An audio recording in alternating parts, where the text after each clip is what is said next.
La vérité, ce qu'il faut comprendre à Marseille, c'est qu'il y a un abandon absolu de la ville par la municipalité. Quand j'écoutais Lyonnais tout à l'heure, je me disais, mais bon Dieu, il y a des choses qui ont une telle évidence et qui ne sont pas, qui n'ont pas été prises en compte à Marseille qu'aujourd'hui nous savons pourquoi nous en sommes là. Et nous en sommes là parce que la municipalité de Marseille a d'une part totalement occulté son rôle sur la sécurité, qui est évidemment ce que vous avez expliqué tous les deux, qui est la responsabilité de l'État, mais tout le rôle, je vais revenir à ce que nous pensons, nous, d'une municipalité, et puis qu'il y a, par exemple, en matière de prévention, je n'ai jamais vu le maire de Marseille présider le comité local de sécurité et de prévention de la délinquance. Il n'y a aucune cohérence dans la prévention.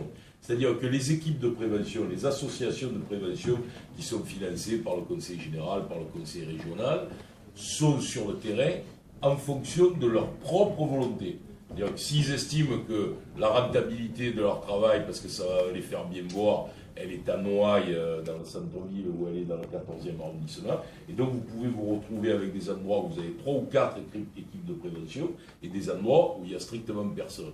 Et parallèlement, comme là cette question a été posée, moi j'ai posé une autre question. Pouvez-vous nous dire où étaient les équipes de prévention ce soir-là dans le premier arrondissement de Marseille, alors qu'il y avait la fin du Ramadan, alors qu'il y avait, c'est un endroit où il y a beaucoup de monde, où ça vit jusqu'à 2 h du matin, mais il y avait 0 équipe de prévention, il n'y avait personne pour discuter. Il faut comprendre qu'à Marseille, jamais il y a eu une admonestation qui a été faite à un jeune.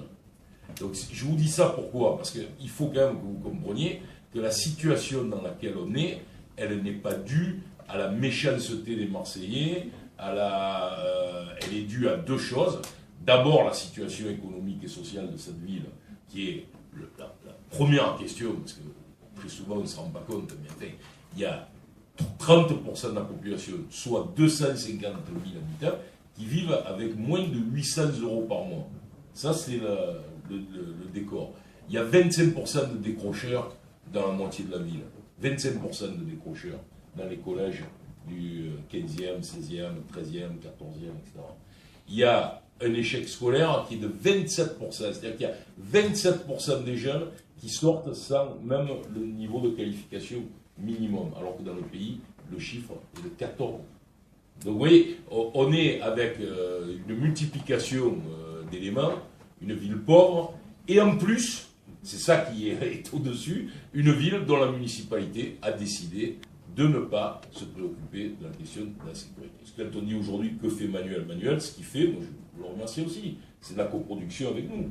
Manuel ne vient jamais à Marseille sans qu'on ait une conversation avant, sans qu'on se dise, qu'on l'informe, des notes partent, on est en contact permanent avec le cabinet, parce que c'est vrai que c'est un enjeu national. La première question, c'est la question du développement économique de cette ville, de la prise en compte par l'État de la situation de la 2e ville de France, qui n'a jamais été regardée en réalité depuis les 20 dernières années. Là, on a la métropole qui est en train de se mettre en place, et c'est des choses qui vont nous permettre d'avancer. Il va falloir du temps. Mais cela va nous permettre. Il y a la question de l'école, on travaille beaucoup avec Vincent sur ces questions, c'est pour ça qu'on a beaucoup insisté pour l'école à 2 ans. Pourquoi? Parce qu'on a à peu près 20% des jeunes qui ne parlent pas le français correctement. Donc plus on mettra leurs enfants dans des écoles rapidement, dans un bain de scolarité, de collectivité, plus on en fera des gamins qui plus tard ne poseront pas de problème. Donc moi, ma réponse à l'insécurité à Marseille, c'est d'abord une réponse économique et une réponse sociale. Et comme je ne suis pas naïf, évidemment, il y a la réponse sécuritaire qui vient. Mais c'est ce que nous avons appelé la réponse globale. On est quand même quelques-uns à Marseille à garder la tête froide malgré la situation, malgré les appels à l'insurrection, machin, etc. Et que la lutte contre le Front National, on l'assume aussi bien que mieux, je crois, en étant dans le développement économique, dans des réponses politiques, qu'en étant dans des réponses excessives. Merci beaucoup.